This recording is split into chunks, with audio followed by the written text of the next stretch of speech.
సంతతికి చెందిన మన ఇన్ఫోసిస్ నారాయణమూర్తి అల్లుడు రిషి సునక్ ఉండే. అయినా బ్రిటన్ ఇండియాల మధ్య ఒక పెద్ద వాణిజ్య ఒప్పందం ఏమైనా సాధ్యమైందా? అంటే పర్సనల్ రిలేషన్స్ ఒక డిప్లొమాటిక్ స్టార్టింగ్ పాయింట్. డెఫినెట్గా మోడీ ట్రంప్ల మధ్య ఉన్న ఒక అద్భుతమైన పర్సనల్ కెమిస్ట్రీ ఇందుకు ఉపయోగపడుతుంది. కానీ ఏ దేశమైనా ఏ దేశాధినేత అయినా తమ దేశ ప్రయోజనాల గురించి ఎక్కువగా ఆలోచిస్తారు. అందువల్ల అది ట్రంప్ అయినా అమెరికా ప్రయోజనాలు ఆశిస్తాడు, మోడీ అయినా భారత ప్రయోజనాలు ఆశిస్తాడు. అది ఈవెన్ ఇవాళ ప్రైమ్ మినిస్టర్ ప్రెస్ కాన్ఫరెన్స్లో కూడా చెప్పాడు. ట్రంప్ నుంచి నాకు నచ్చేది, నేను నేర్చుకునేది తన దేశ ప్రయోజనాల కొరకు గట్టిగా నిలబడడం అని. సో అందువల్ల Trump lobby make America great again, మీకు మోడీ లాబీ వికసిత భారత్, ఈ ఇండియా గ్రేట్ అగైన్, ఈ రెండు కూడా same ideological points of view. అంటే తమ దేశము తమ దేశ ప్రయోజనాల కొరకు నిలబడడం అనేది ఒక సబ్స్టాన్షియల్గానే కాదు, ఈ ఇద్దరు నేతలు కూడా ఆప్టిక్స్లో కూడా ముఖ్యం. అందువల్ల ఇట్స్ ఆ పర్సనల్ కెమిస్ట్రీ ఎంత ఉన్నా యాక్చువల్గా వచ్చే వరకు అది ఏ రకంగా ఈ రెండు దేశాల సంబంధాలను రిఫ్లెక్ట్ చేస్తుంది అనేది క్వశ్చన్ మార్కే. ఎందుకంటే ఉదాహరణకు మోడీకి ట్రంప్కు బ్రహ్మాండమైన సంబంధాలున్నా భారతీయులు వెనక్కి పంపేటప్పుడు బేడీలేసే పంపారు కదా, ఏమీ గౌరవంగా ఏమో అవమానించకుండా పంపలేదు కదా. కొలంబియా దేశస్తుల్ని ఎట్లా పంపాడో, గాట్రమలా దేశస్తుల్ని ఎట్లా పంపారో భారతీయులు కూడా అట్లే పంపారు. మరి ఇంత పెద్ద దేశం, ఇంత పవర్ఫుల్ నేషన్, సహజ మిత్రులు, natural allies, partnership of the defining partnership of the 21st century, 21వ శతాబ్దాన్ని నిర్వచించేటువంటి భాగస్వామ్యం, ఇవన్నీ ఉపన్యాసాలు చెప్పాను. అల్టిమేట్గా కొలంబియా, గాట్రమలా లాంటి దేశస్తులకు ఏ రకమైన ట్రీట్మెంట్ ఇచ్చారో ఇండియన్స్ కూడా అదే రకమైన ట్రీట్మెంట్ ఇచ్చారు.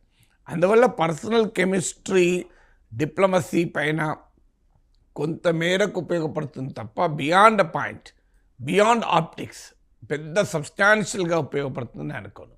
అందులో ఇప్పుడు ట్రంప్ చాలా అగ్రెసివ్గా ఈవెన్ మోడీతో ఉన్న ప్రెస్ కాన్ఫరెన్స్లో కూడా ఇండియా పెద్ద టారిఫ్ కింగ్, టారిఫ్స్ ఎక్కువగా వేస్తుంది, రెసిప్రోకల్ టారిఫ్స్ అని మోడీతో సమావేశమయ్యే ఒక 3 hours ముందు ప్రకటించాడు. నా ఇండియన్ స్టాండర్డ్ టైం ప్రకారం ఎర్లీ మార్నింగ్ 2:30 అనుకుంటాను మోడీ ట్రంప్లు కలిసింది. సో మీకు నైట్ 11:30కి ఈ రెసిప్రోకల్ టారిఫ్స్ ప్రకటించాడు. Just 3 hours before meeting Modi. ఏమి మెసేజ్ ఇవ్వదలుచుకున్నాడు? క్లియర్గా మోడీతో నాకు ఎంత పర్సనల్ కెమిస్ట్రీ ఉన్నా వ్యవహారం వచ్చే వరకు అది మారేదేమీ లేదు, తగ్గేదేమీ లేదు అని. అందువల్ల ఇక్కడ కూడా టారిఫ్స్ అయితే విధిస్తాను ఇండియా పైన. ఎగ్జాంపుల్ కూడా చెప్పాడు, హార్లీ డేవిడ్సన్ కార్ల పైన, టెస్లా లాంటి కార్ల పైన, హార్లీ డేవిడ్సన్ మోటార్ సైకిల్స్ పైన. వాస్తవంగా ఈసారి బడ్జెట్లో వాటిపైన పన్నులు తగ్గించారు. అంటే మోడీ అమెరికా పర్యటన దృష్టిలో పెట్టుకుని బడ్జెట్లో వీటిపైన గణనీయంగా ఇప్పుడు మీకు హార్లీ డేవిడ్సన్ మోటార్ సైకిల్ పైన 50% తగ్గించారు. మీకు టెస్లా లాంటి కార్ల పైన, హై ఎండ్ కార్ల పైన 125% కాస్త 70% తగ్గించారు. ఆ తగ్గించిన ట్రంప్ ఏం సంతృప్తి పడలే, 70% ఉంది అని కూడా ఇవాళ ప్రస్తావించారు ప్రెస్ కాన్ఫరెన్స్లో. అంటే Trump will aggressively scout for American goods and services entry into Indian economy. అంటే మన దేశ ఆర్థిక వ్యవస్థలు, దాన్ని మార్కెట్ యాక్సెస్ అంటారు.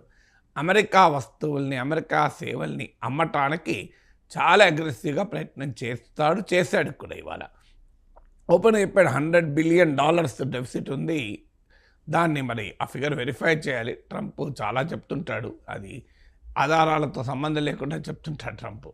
సో చూడాలి ఎంత ఎగ్జాక్ట్గా ట్రేడ్ డెఫిసిట్ ఎంత ఉంది అని. సో $100 billion ఉంది, దీన్ని తగ్గించాల్సిందే అని. ఇప్పుడు అమెరికా నుంచి పెద్ద ఎత్తున ఎనర్జీ కొనటానికి ఇండియా సిద్ధమవుతుంది. ఇప్పుడు ఈ పర్యటనలో అమెరికాకు, ట్రంప్కు రుచించేది, భారత్ అంగీకరించింది ఏంటంటే ఈ అమెరికా నుంచి ఎనర్జీ ఇంపోర్ట్స్ను మనం పెంచుకోబోతున్నాం. ఇది నిజంగా ఇండియాకు ఎంత లాభదాయకము. ఇప్పుడు మనం కొంటున్న దేశాల నుంచి కాకుండా అమెరికా నుంచి ఎక్కువ కొంటే అది మనకి ఎకనామిక్గా బెనిఫిటా, లాసా, మనం ఇంకా వివరాలు చూడాలి.